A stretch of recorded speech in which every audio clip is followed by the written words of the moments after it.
The guild is not actually named the guild on any official legal documents. It has a much longer name for those.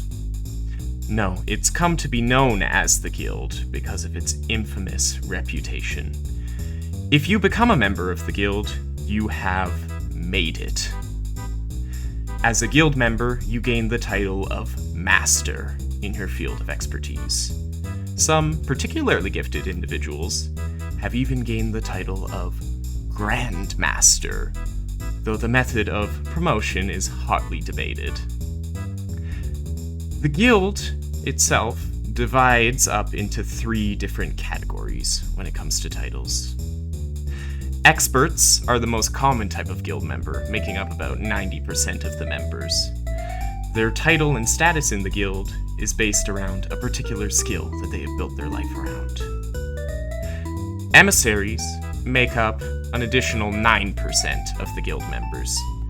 These individuals are less skill-based and more like politicians. They represent small or large groups of individuals and are mostly a part of the guild for the connection opportunities. Now, embodiments, the final 1% of guild members, are the rarest. It's hotly debated whether they should just be considered experts, but they are more than just their skills. To a point, their skills go from being a part of their life to being their life. Ultimately, the guild is a source of numerous and specialized connections for the members within. Individual members will often use the guild to build reputations, grow businesses, or find the right people for quests. Within the guild, nearly everyone has the same title. Your greatest asset is your reputation. Today, we find ourselves at a special guild event. A recruitment event where several seasoned or new guild members have shown up in an attempt to advertise to future guild members with great potential. As we pan down to the conference hall, we see several things. There's a grand chandelier in the middle of the room. Next to it, a snack table with refreshments and such, with a game of poker going on at a table to the side. There are many seats towards the front of the room, laid out in rows, in front of a central stage with a podium in the middle. We pan over to the main door, where we watch a small figure float into the room.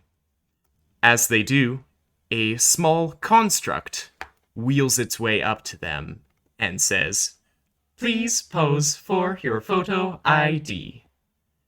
And with a click, the picture is taken. Hans, tell us, what does the picture look like on that photo ID? It is a gun. Excellent. Any particular pose you'd like to do for that? There is also a space beneath for your full name and guild title. Well, of course, I am Hans Dragunov, and I am from... you don't even need to know that. Fair enough. And do you fill in the space beneath for your guild title? Ah, yes, of course.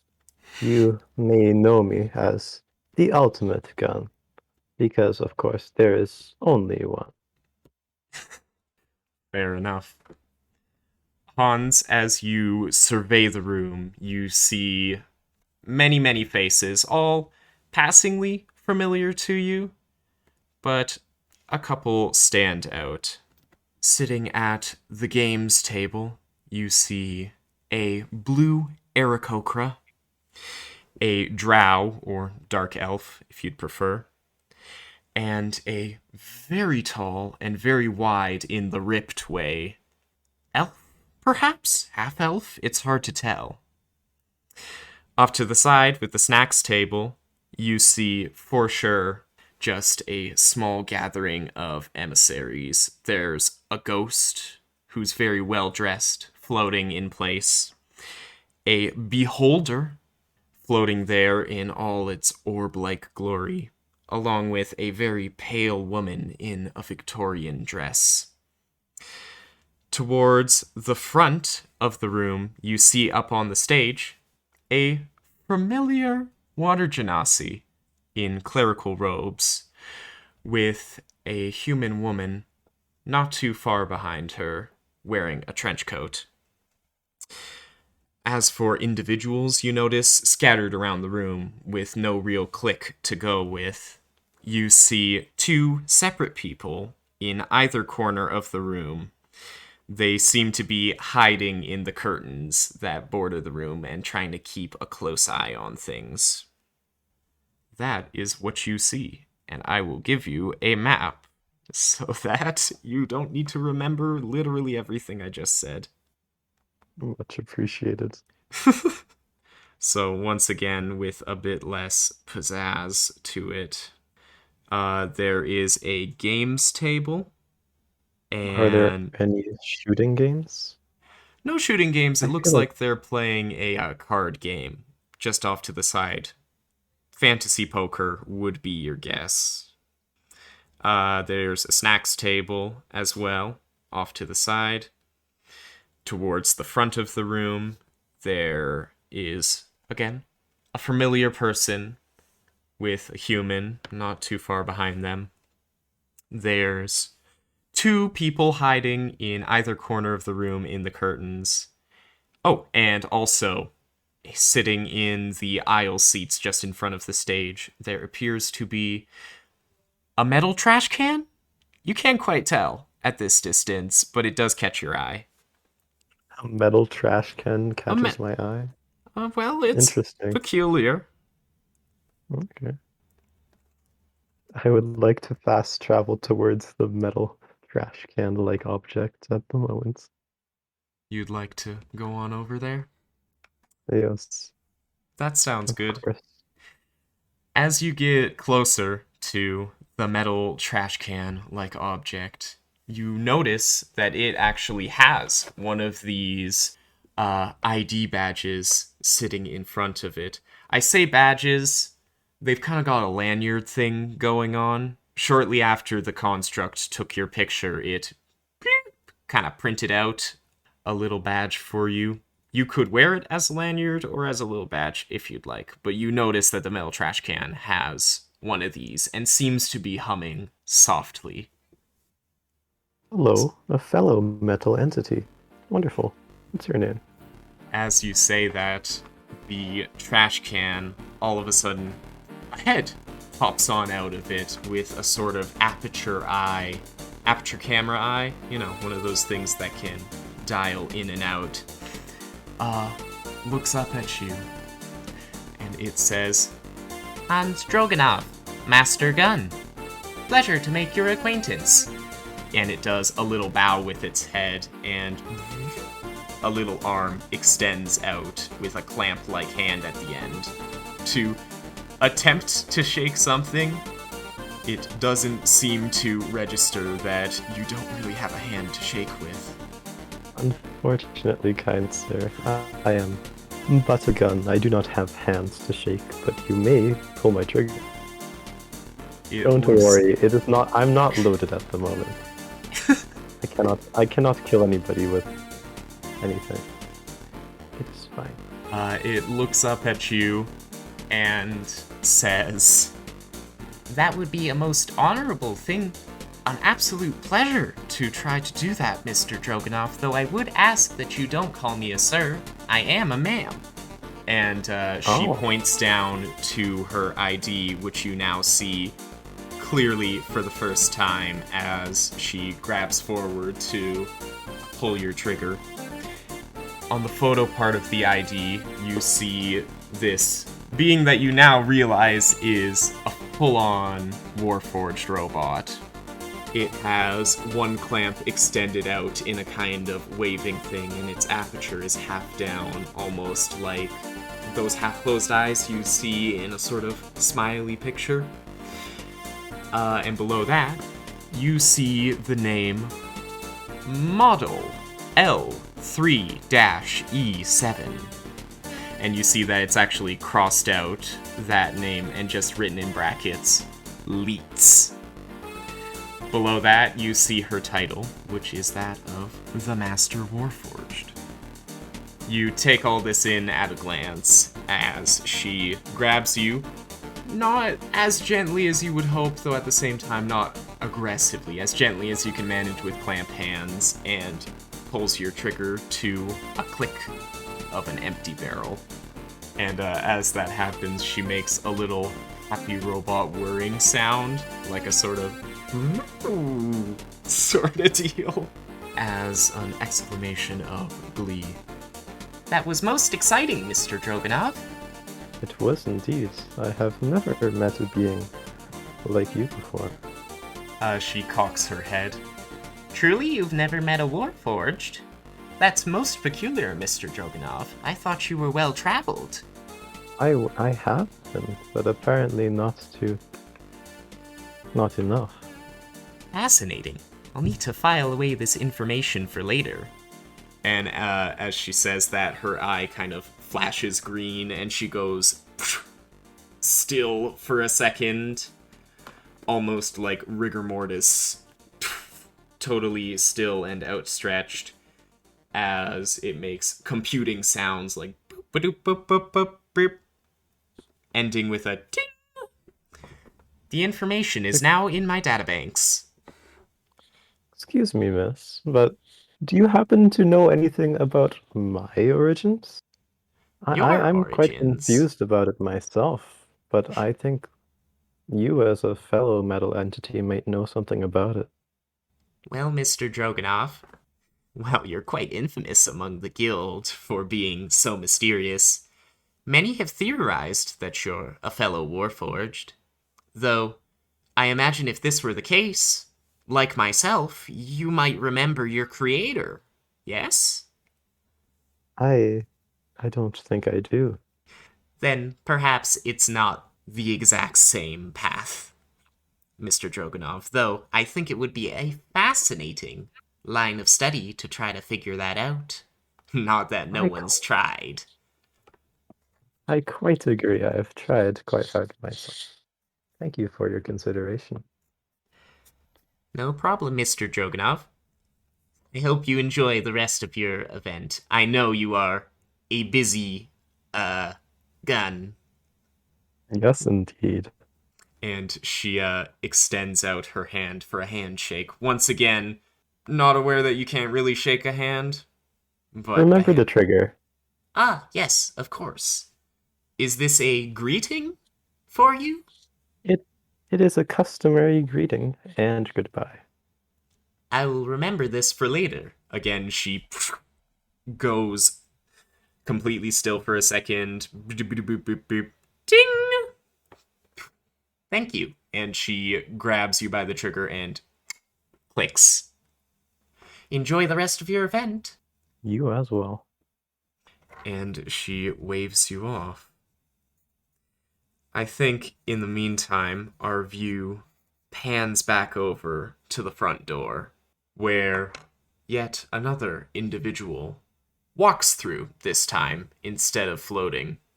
As they open the front door, you can see their arm stretched up a little further than you'd normally expect to reach the doorknob. This is because this individual is shorter than most. Once again, the construct towards the front of the door zips its way up to him and says, "Please pose for your photo ID." And with a click, the picture is taken. Reed, why don't you tell us about what's on that ID? Wow, okay. So, he's got like a little turned away from the camera, body turned away from camera, face camera. He's doing like a little bit of a smirk, little eyebrow action going on. Excellent.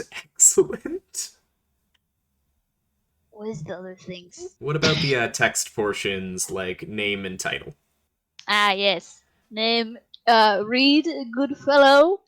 Title, Master Artificer. You know. Excellent. He's cool. He's so cool. Read. Your ID badge prints its way out. There's like little lanyard tags you could stick it to. And you survey the room, seeing the same thing as everyone else. There is a games table off to the side with an Aarakocra, a drow, and a very tall person of unknown race. There's a snack table with a ghost, a beholder, and a woman in a Victorian dress. Up towards the front of the stage, you also see the familiar face of a water genasi in clerical robes, along with the semi-familiar face of the human wearing a trench coat following after her.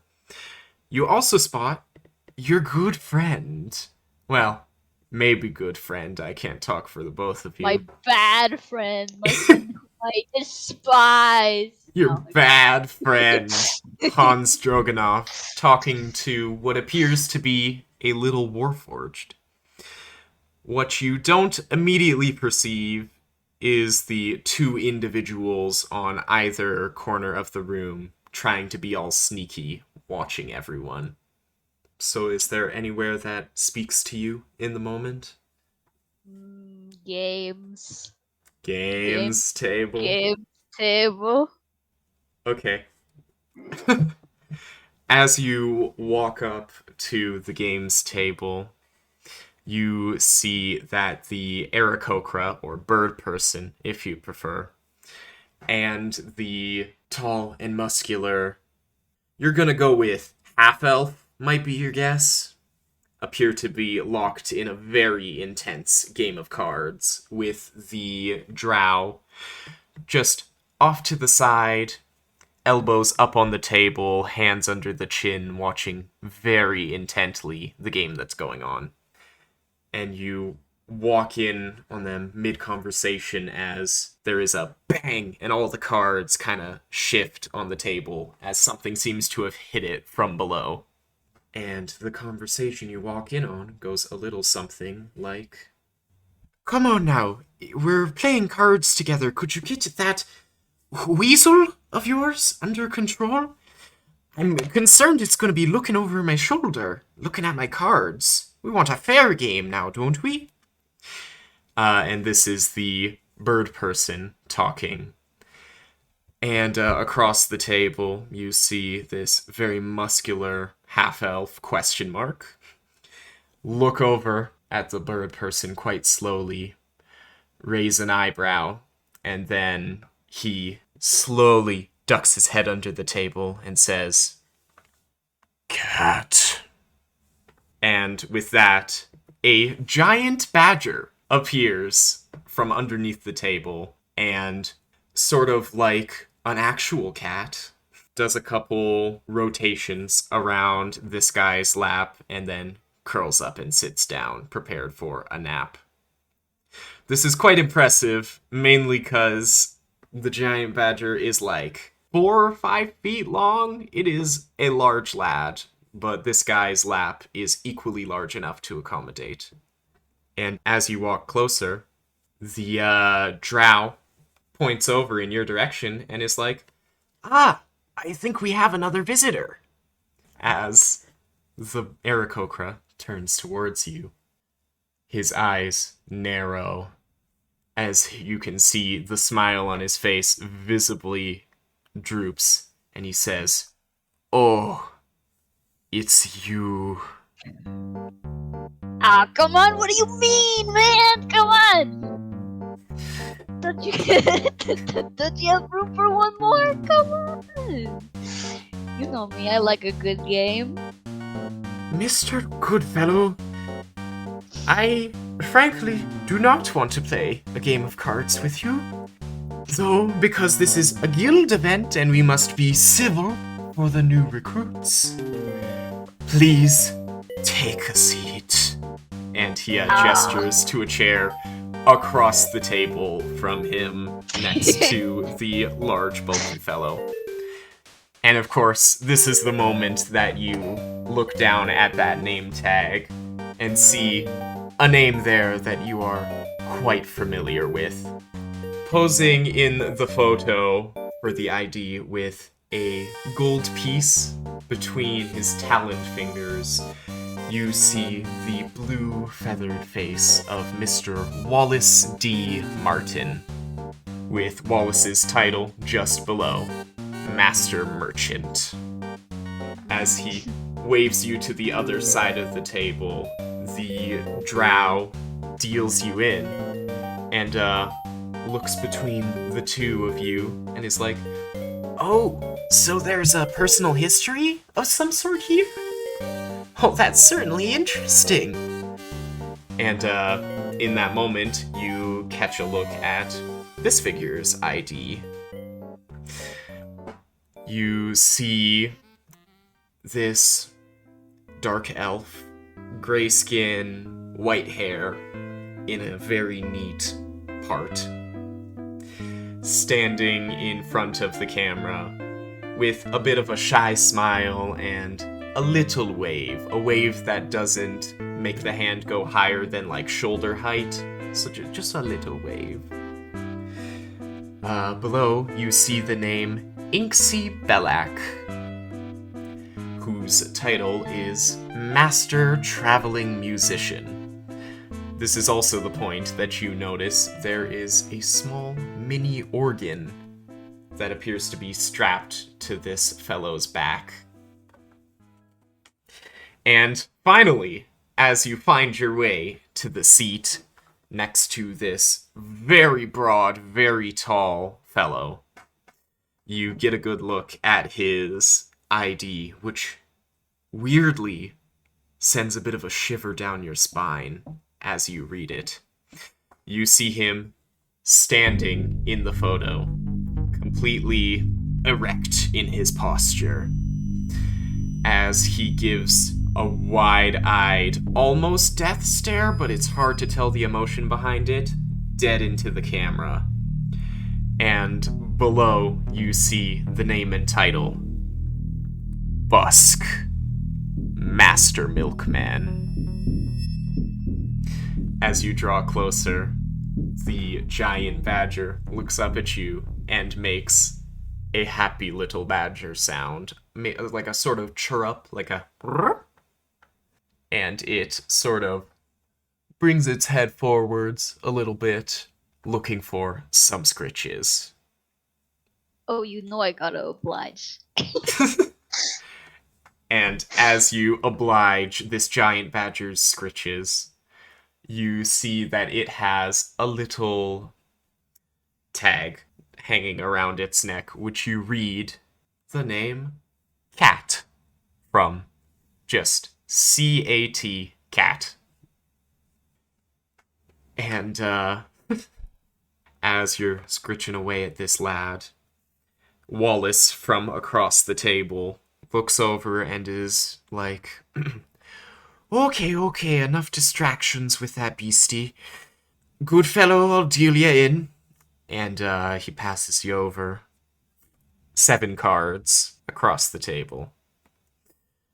Now, I would like to ask, Reed, we are playing a classic game of fantasy poker.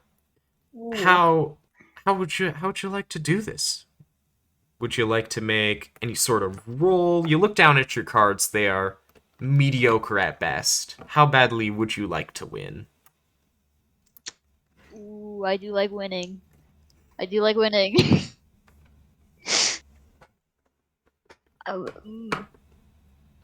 Reed loves winning, so I gotta do something. I don't know. How about in the meantime, as this first round starts happening, you make a quick perception check for me. Whoa, perception. Yeah. We're perceiving out here. Okay. First roll of the game, no pressure. 12. Excellent. You perceive a completely normal game of fantasy poker. In the end, between the three of you that are playing, it seems to be a pretty close fight between Wallace and Busk, but in the end, Wallace comes out on top with a more complete hand of cards, as Busk slaps down his cards, revealing a still fairly decent hand. You pitifully slap down your hand of mediocre cards, and the second round begins as Inksy deals everyone out some new cards. This time, I ask... Roll me a quick d20, just for luck in general, since this is clearly a game of luck and nothing more. Definitely. 18. 18? You have the perfect hand. It is literally, perhaps not the perfect hand, but it is a darn nice one that you've got in your hand. And as everyone is forced to reveal each of their hands, you triumphantly slap yours down. Nothing short of absolute perfection could be good. And yet, across the table, Wallace turns to you with a bit of a smirk, a grin, revealing those bird-like, razor-sharp teeth, like a goose, almost, as he smiles at you and places down the only hand of cards more perfect than the one you had. Oh my gosh. And he looks on over to you and gives you a little wink before Busk raises an eyebrow and slaps down his hand of cards, revealing a mediocre hand, but between the three of you it becomes clear what is wrong quite quickly. There are 5 fantasy aces in this deck, which means that someone among the three of you isn't playing things above board. Wallace stares both of you in the eye. Busk stares back with an unflinching glare, and then Wallace just counts all 5, sees that there are 2 fantasy aces of spades, and just skewers one in a sharp talon and flicks it off into the middle of the floor. And he looks at the table at large and says, "Problem fixed. Let's continue playing." And with that, the cards are reshuffled and Inksy deals you out for another round.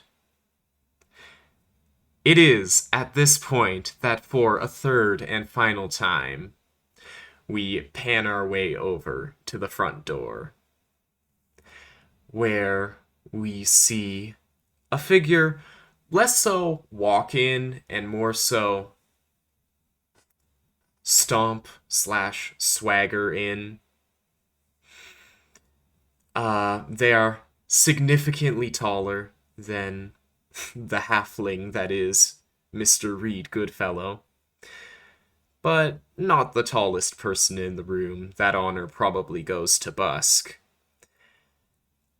This elf walks on through the door and, like everyone else, is greeted with the construct that turns to them and goes, "Please pose for your photo ID."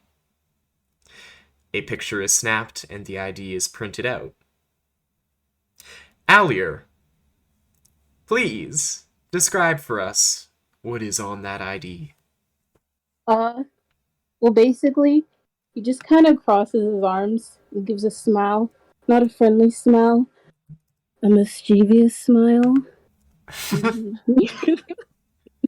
Yeah. Yeah. A Oh, little mischievous smile. Yeah. yeah. What was it? What was that saying again? Okay. Then says his name. His name. His name. Alyur D. I don't want to Alyur say it. D. Yep, just a D and a period. Yeah. Then it says master dancer. Yep. He is a Alyur dancer. D. Master Dancer. And as you walk into the room with what anyone watching would now recognize as the grace of a dancer, which is impressive considering the armor you wear, though granted it is modified. You survey the room. You see you're probably not friends, but you recognize them. Mr. Reed Goodfellow and Hans Dragunov. You see Hans towards the middle of the room in the seats, talking to a trash can? Like, what's up with that? And off to the side with the games table, you see Reed getting up to a game of fantasy poker, the Degenerate. Besides that, around the room, you see what I've told everyone else. You see up on the main stage. Again, I don't know if you would care to remember, but you see a somewhat familiar Water Genasi wearing clerical robes, along with a human in a trench coat. Off to the side, towards the snack table, you see a floating beholder floating next to a ghost. Along with that, you see a woman in a Victorian dress. And I'm gonna say, Alyur, you probably don't notice the two people in either corner of the room hiding slightly behind curtains, trying to get a grasp of all the people here in the party. So I ask, Alyur, what are you up to? Well, he doesn't really like people. So what he's probably gonna do is go over and just kind of plop down in one of the seats and and try to look cool and fail at looking cool. Fair enough. Okay. Alyur, you go on to one of the seats, pointedly avoiding where Hans and Leitz were talking. I imagine you're probably going for the back row. Yep. Yeah. You go for a seat in the far, far back of the seating area. I imagine to show how cool you are, you kick up one leg on the chair in front of you to use as a leg rest and just kind of sit there, pretending not to notice the eyes of the people in the room. And as you do that, you sit there for a couple minutes, just trying to mind your own business, when that familiar Water Genasi woman being tailed by that human in a trench coat show up right nearby, and the Water Genasi woman turns to you and says, "Ah, Mr." And she looks down at your name tag, really thinking about your name. Alyur.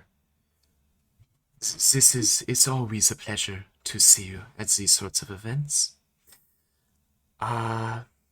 Let me be the first to welcome you to this formal guild event, seeing as I have been assigned the leader of this particular one. And she extends out a blue, somewhat fishy hand towards you in handshake. Do I respond? Hmm? Do I respond? You don't need to respond. Oh, I'm going to. So he's gonna look at her, then at her hand, then back at her, and then very slowly accept the handshake. Being mildly annoyed. Yeah. As you're doing this, you get a somewhat decent look at the ID hanging down from a lanyard on her neck. Within that picture, you see this, I feel like I should have added this from the start, elderly Water Genasi woman in these white clerical robes, giving a friendly wave towards the screen, both eyes closed with a genuine smile. And below that, you see her name and title, which is probably the reason you somewhat remember her. She is fairly well known within the guild, as standing in front of you is Mavra, the Grand Master Healer. One of the few Grand Masters known within the guild. She, out of all of them, seems to be the one that makes the most public appearances. And just behind her, you can see that human woman in a trench coat peeking out, clearly kind of perplexed and perhaps a little insulted with how you are treating this figure of pretty great authority. She sort of leans over and then squints at you and then is like, Mr. Alyur, you were at that whole debacle with the sheep a while back, right? And, as she says that, you get a good look at her name tag as well. Seeing a very formal-looking stance, arms behind the back, looking straight into the camera, no smile. You see the name, which perhaps after she mentions sheep, may be somewhat familiar to you. It is Miss Abigail MacDonald, the Master Arcane Detective. Point is, back in real time, she mentions the sheep. Okay. He just kind of cross his arms and be like, yes, and... She sort of raises eyebrows in indignation and, like, struts back a little bit, hands in the air, like, and, nothing. No, no, just thought I recognized you from that. And, trying to break the tension, Mavra, for one thing, breaks the handshake. And, for another thing, just goes, well, Alyur, once again, always a pleasure. I thought I recognized you from somewhere. I shall now go and greet the rest of the guests in the room. Have a good time at this event, Alyur. You too. And she walks away with Abigail close on her heels. A little more time passes as the event progresses, and I think some pleasantries are exchanged in general. It's a couple minutes later that Mavra finally gets the chance to walk on up to you, Hans. She extends out her arm and immediately grabs you by the trigger and does a little click as a way of greeting. Oh, why hello, Mavra. It's been a while. Oh, Hans, it is always a pleasure to see you once again. How are you at this point? I'm doing quite swimmingly, I must say. always a pleasure to meet a fellow colleague of mine.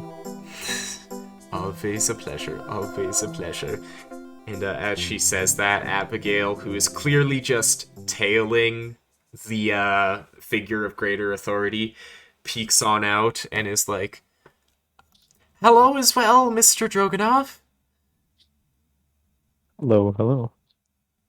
And Mavra, perhaps for the first time you've seen in a hot second, looks over at Miss Abigail MacDonald and says, Abigail, how about you go greet some of our other guests a little further away? Oh, I see Mr. Goodfellow has arrived. Surely you remember him. And you see Abigail raise an eyebrow in remembrance, and then goes, yes, of course, Grandmaster Healer. I'll go over there. And she, walks on off, almost like a student being sent to the office. That sort of slightly uncomfortable walk. And in the meantime, Mavra turns to you and is like, "So, Hans, have you, clocked the, people hiding in the corner yet?" Of course. There's no way I wouldn't notice that. Well, fair enough, with eyes like yours. Oh, wait, hold on. And then she sort of does the most equivalent thing to a playful punch on the shoulder, a bit of a giggle that she can. Again, since you have no shoulders, you are a gun. She's like, I'm not sure why they keep making me the leader in these events. I mean, I get I've got the title and all that, but it is, frankly, quite boring just going around and saying hello, hello, hello to everyone around. Hans, would you mind checking in on those two? I Yes, just of want to make course. sure. Yeah, you get it. Yeah, Don't want anyone. I know them. It'll be fine. Well, of course you know them, Hans. You know everybody. And she kind of gives you that sort of friendly... Again, it would be a touch on the shoulder if you had him, but just sort of a passing touch on the gun as she walks away to go greet more people here at this event. With your task in place, I ask you, which suspicious figure do you approach first? In the corner towards the front of the room where the stage is, you see a taller man, clearly not exactly showing it off, but it's clear he's got some sort of sneaky crossbow thing hanging out in his sleeve as he glances around the room. And then in the other corner towards the front of the room with the doors, you see what appears to be a small halfling woman with a moss green cloak with the hood over her head. She's got a big bow and arrow hanging out on her back as well. Before I do that, I'm going to prepare a silencer on myself. Yeah, As sure well. thing. As well as silently load in like a few rounds. Yep. Yeah, No sure. one's shaking my hand right now. I walk over to the person with the crossbow. Yeah. Why, hello there, good sir. You are a fellow lover of ranged weapons with a trigger. I see. He sort of raises an eyebrow at you and says, "Oh, Mr. Dragunov, I didn't realize you had clocked me." Clocked you? Well, what might you mean by that? Clocked my position, figure of speech.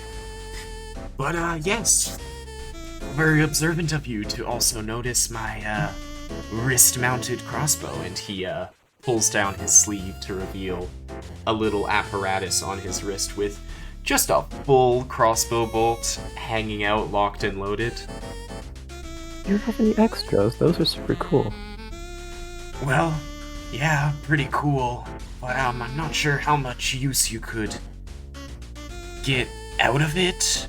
He gestures towards your lack of arms. Well, I could Lack of always arms, strap... but not lack of arms, you know? I am a firearm. So indeed, I do have at least one arm that I could use.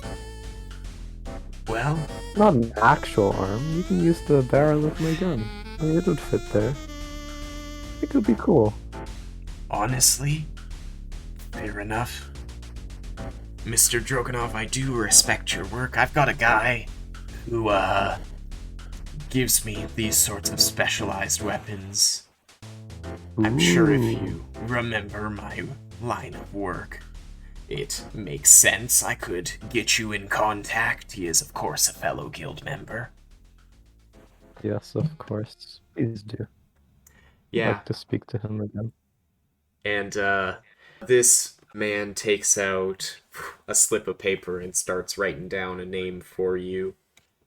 And as he does this, it's worth mentioning because, Hans, you don't even need to look down at the name tag to know who this guy is, but you glance down just to take a look at the pose he did. You see a tiefling man looking back at you, horns and all, with a bit of a spade at the end of his tail, not a fork. And you see he's sort of striking a bit of a morbidly jovial pose where he points his sleeve up towards the camera, points to his arm. Not quite in like a sheesh manner, but more like a look at what I've got sort of deal, with his eyebrows raised towards the camera. You know that this fellow in front of you is Aaron Arkwright, the master bounty hunter.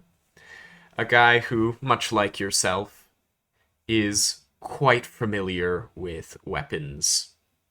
He finishes writing up on his little piece of paper and hands it off to you, saying, "Oh, it's just a bit of a shame that the guy's not at this particular event, or I would introduce you personally." It is a shame. That's alright. Thank you. No problem, Mr. Dragunov.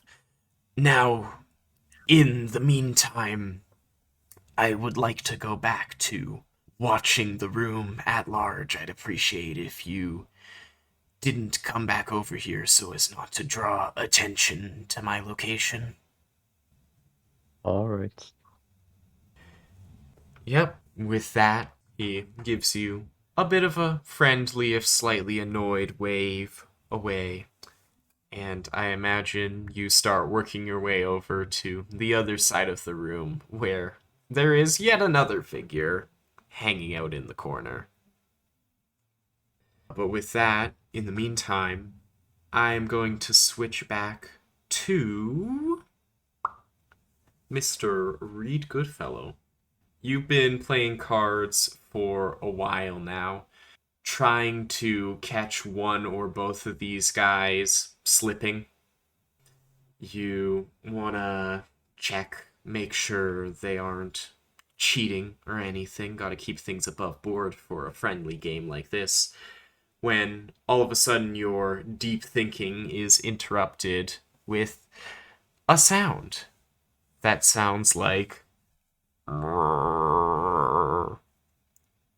Reed Goodfellow, your tummy is getting the rumblies. Okay. And your gaze is naturally drawn off towards the snacks and refreshments table, which you have not yet made a patronage towards. I do like snacks. Snacks sound pretty good. So, I imagine not to be a guy to deny his own body nutrients. You let the table at large know that you're off to go get some refreshments. You see Inksy kind of looks a little sad that you're leaving, but not overly sad. Busk just stares at you. You've been playing cards with this guy for like 20 minutes. You still have no idea any emotion that's going on behind those eyes. And Wallace sort of waves you off and is like, "Good riddance. Go on, get your stupid food for your stupid face." Wow. Does he say that out loud? No, he whispers it. But you hear it, for sure, as you're passing by. It's a whisper that you were meant to hear. Wow. He is a master of word weaving. Insults. Ooh, insults that cut deep. Yeah, wow.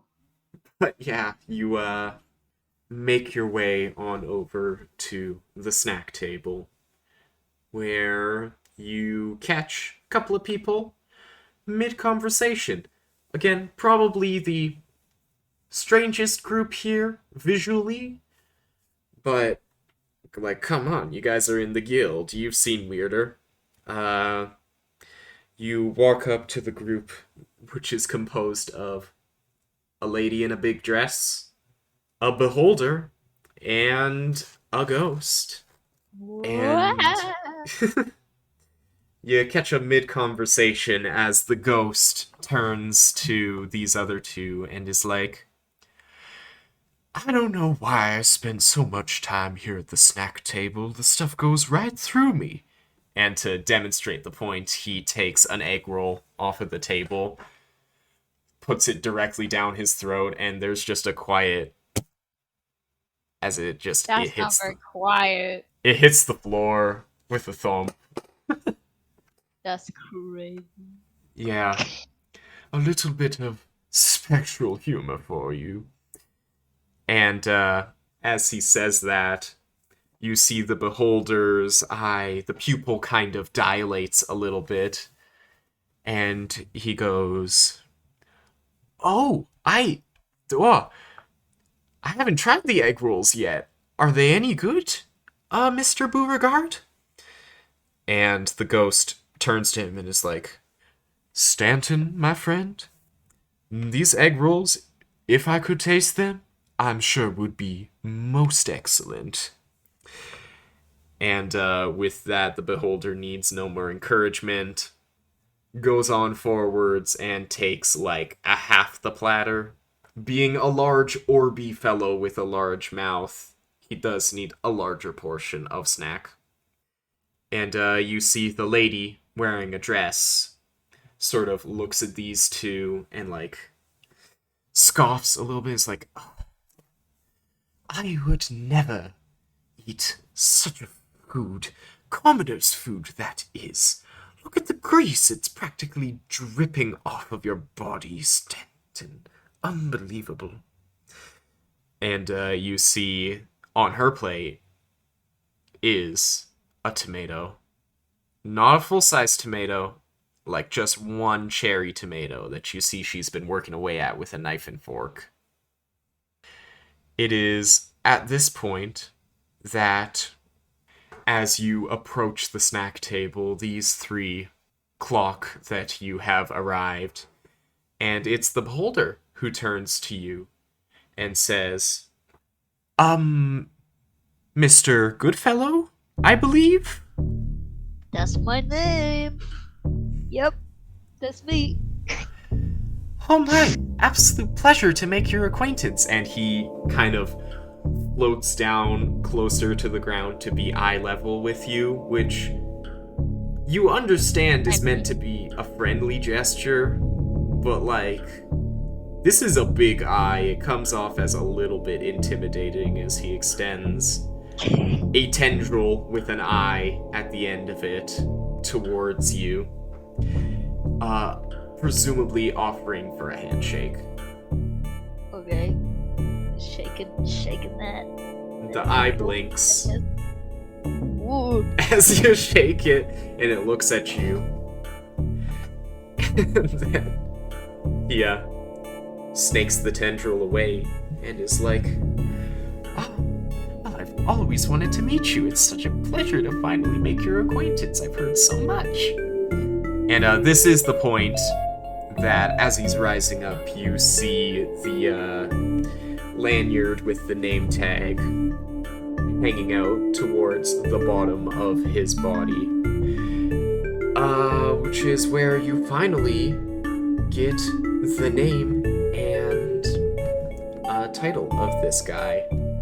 In his photo, you see he's got all eyes facing the camera. He's got 8 tendrils in total, each with an eye at the end. And of course his big central eye, so there's 9 eyes just staring directly forward into the camera, but he's got a big smile on his face. Because he's really trying to smile for the camera in a nice way. Down below, you see his name and title, which are Stanton Xanthar, the Master Civil Beholder, which, as you read it, things kind of click into your brain, because it's like, oh, of course, there's only one Beholder in the guild. This guy was a pretty big deal when he joined a few years back, because, you know, Beholders are usually a little murdery, tyrannical, you know, all that. But this fellow, as his title might imply, is civil. Weirdly. And upon closer inspection, you may not have noticed, since you were a little far down on the ground compared to his elevated position, he is wearing a very nice top hat upon his head. And as you finally clock all of that, the other 2 in this strange group look at you, realize that, like, introductions have been made by one person, now we're legally obligated to make introductions with you as well. The ghost floats his way down and truly gets eye level with you. Not because he's your height, if he's on the ground, but because he has phased his torso partially into the ground to be on your level with it. He extends out a spectral hand and says, "A pleasure to make your acquaintance, Mr. Goodfellow, was it? The name's Donovan Beauregard."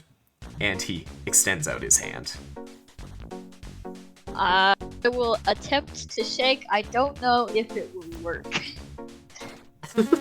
Can I? Yeah, as you extend your hand outwards hesitantly, you just barely graze his fingers, and then he goes, "Wah!" and extends his whole arm through your face. Which he then immediately retracts, and then grabs your hand. This time you can actually feel something as he grabs it, as he goes, oh, like boisterous laughter. A full-bellied laugh that you'd expect out of, like, a Santa Claus. Wow. As a little, that was a good one. Just a little bit of ghost humor for you. And you see, like, he's like, oh, and, like, lets out a single tear. Which is ectoplasm, by the way. Just a little fleck of it. Flecks his way from his eye onto the ground. He's like, oh, never gets old. Anyways, pleasure to make your acquaintance, Mr. Goodfellow. And it's as this kind of in-your-face fellow floats away, you actually clock his name tag. The pose you see is him sort of mid-bow. He's got his arm extended out to the side and his head is going partially down. You can see his whole, admittedly, quite fancy outfit. He's got like a nice spectral cravat around his neck. You know, the little frilly thing. And he's got a pair of spectacles hanging on his nose as well. Spectacles. More like... Spectacles? Yeah. Yeah. But, that's not what catches your attention. don't get me wrong, the outfit is very dignified. And obviously he already told you his name, Donovan Beauregard. But you clock his title as it goes by, and you see that he is the Master Vengeful Ghost. Which does not have enough time to process in your brain before the third member of this party sort of looks down at you, does not get down to your level, and simply extends a hand downwards. Not in a handshake way, but like back of the hand out, as if she is expecting a kiss on the back of the hand. Cool. Sure. Well, not gonna pass up a little smooching for some ladies. Understandable. He's so gentlemanly. He does it so gentleman-like. You know?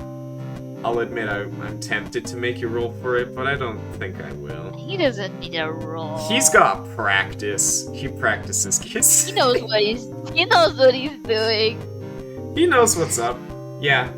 Reed, you plant a gentle peck onto the back of the hand of this lady, and you notice, dang, that hand is cold. Like dead cold. Like, wow. Boy howdy, that hand doesn't feel like it's got blood running through it. Which makes a lot more sense as you read her... read? Sorry. Keep going. Which makes a lot more sense as you read her ID. You see that the woman standing in front of you, in her picture, she's sort of got her back to the camera, nose upturned. Classic tsundere pose, you know? Wow. But in a genuine, I don't want to look at you kind of way. You see that her name is Violet Evershade. And her title, down below, is the Master Lich.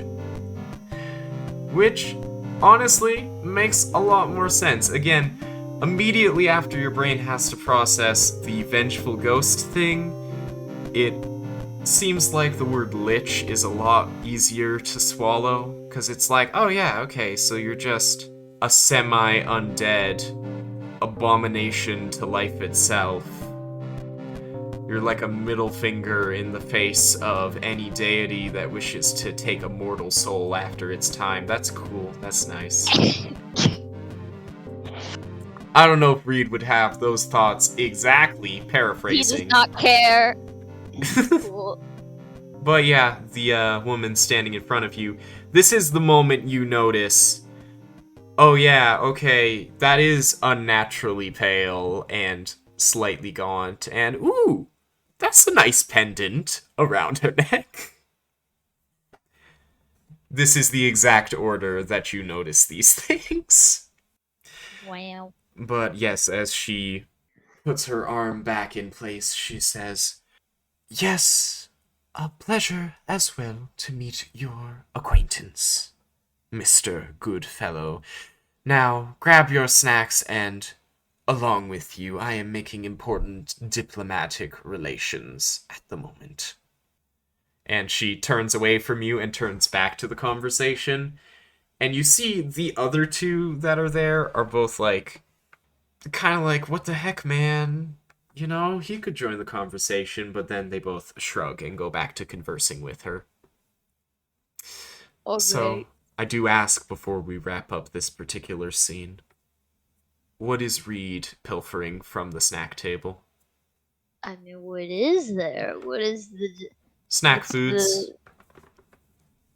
Within reason, I'll probably allow it, whatever you can think of.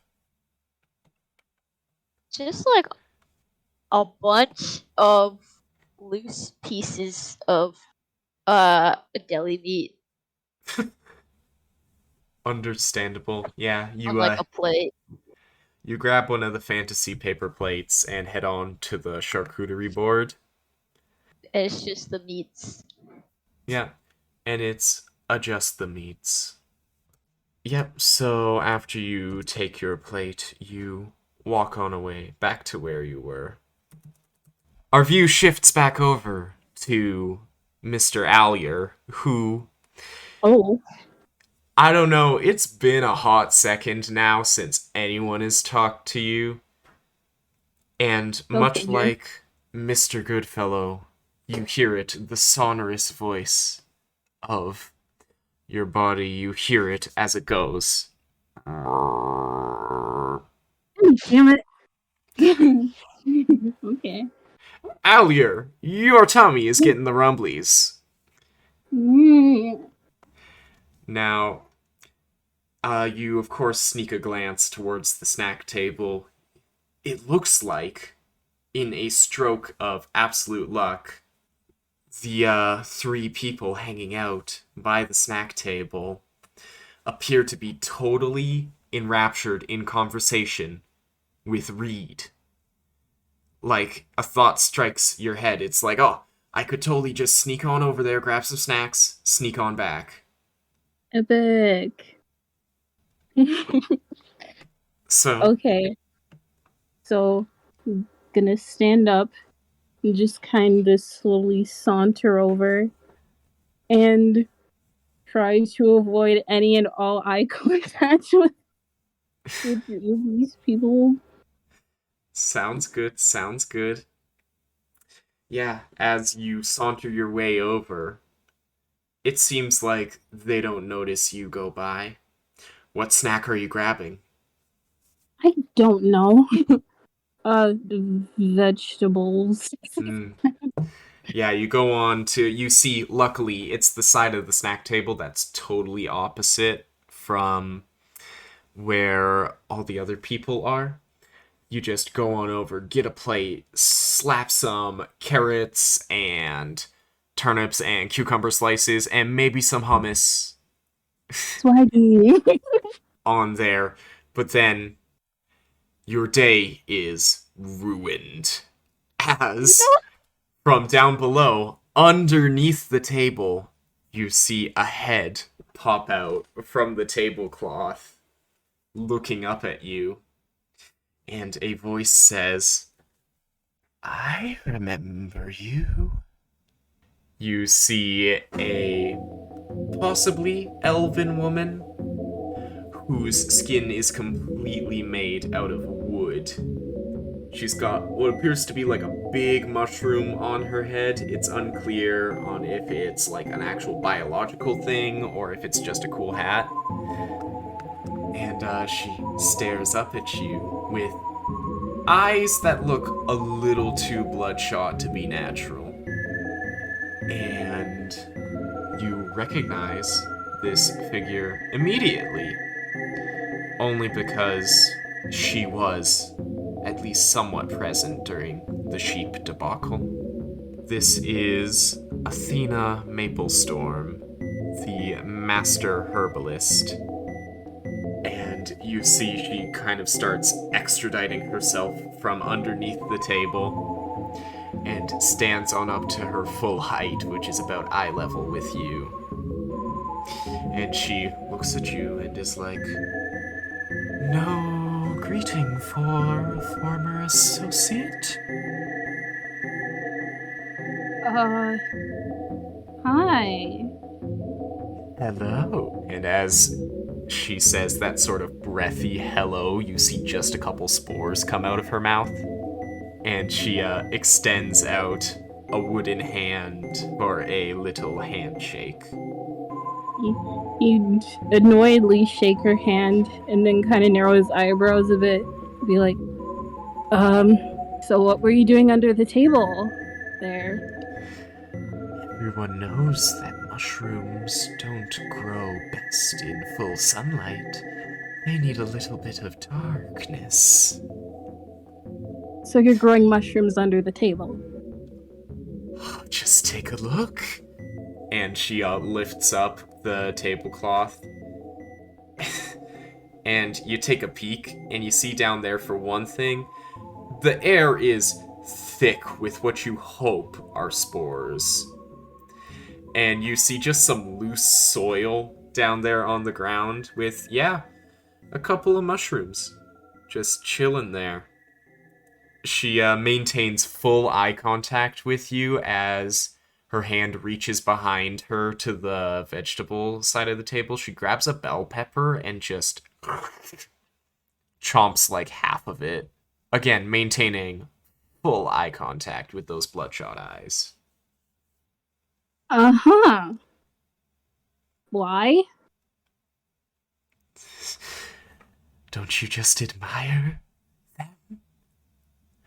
And with that, she, in one fluid motion, goes back under the table as she disappears from view.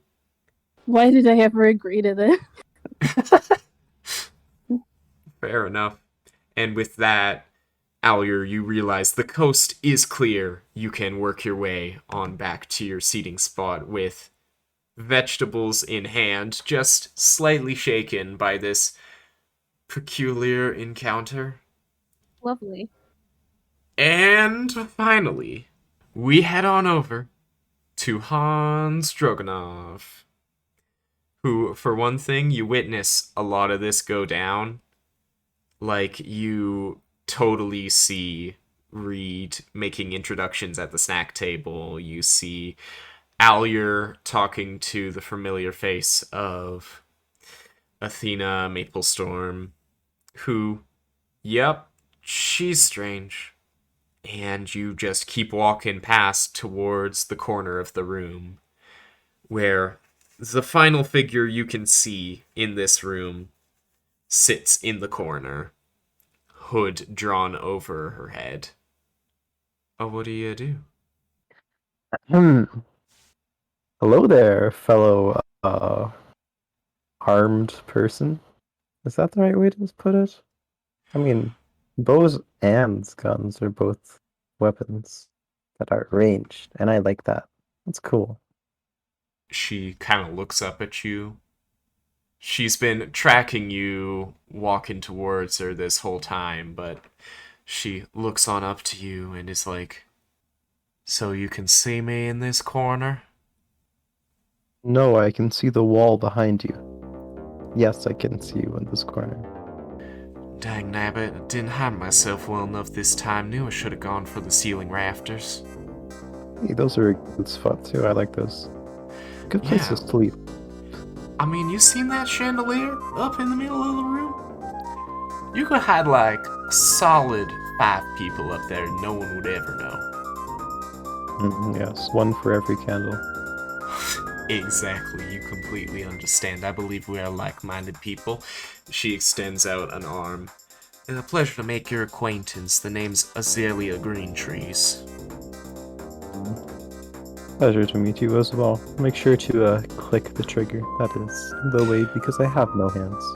Well, that's understandable. I was just kind of hoping you'd guide my hand a little bit, because I don't wish to be rude or inhospitable in this particular conversation.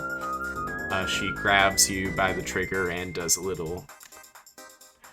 Oh, actually... Wait a minute. Hold on a second. You loaded yourself earlier. With a silenced bang, she shoots a bullet towards the top of the room. And a little bit of ceiling flakes down. But since it was I do love the silenced, ceiling. it doesn't seem like anyone noticed. And she looks horrified for a second. She looks at you and is like, "Is this some kind of gun humor I don't understand?"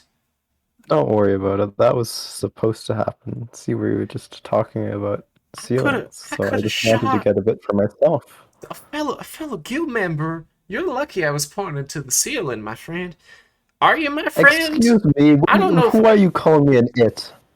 I am a gun. Treat me with some more dignity. I apologize. Also, I can control myself. I did not mean to. I'm sorry. I did not mean to offend. she puts her hands up. Now listen, sir, I can clearly see I'm in the wrong. I apologize. And she kind of bows her head a little bit in apology. I forgive you. You didn't know. That was another one of my gun customs. I see, I see. And it's this moment that'll quickly draw your attention on down to the name tag. Her pose is uninteresting. She's kind of got her hood over her eyes and is staring down through the darkness. It's name and title. She, of course, has already introduced herself as Azalea Greentrees, which is already on the tag. Below it, you see Master Tracker is her title. And she looks at you and is like, well, I was kind of hoping to blend on into the background, just get a look at all y'all here at the party. I have already offended you. I think I'm just gonna recede further into these curtains. I feel kind of bad about that. You didn't know. It's okay. I apologize for my outburst. It was a little bit. Okay, well, I accept your apology, and I, of course, apologize for shooting you. I don't know if that's...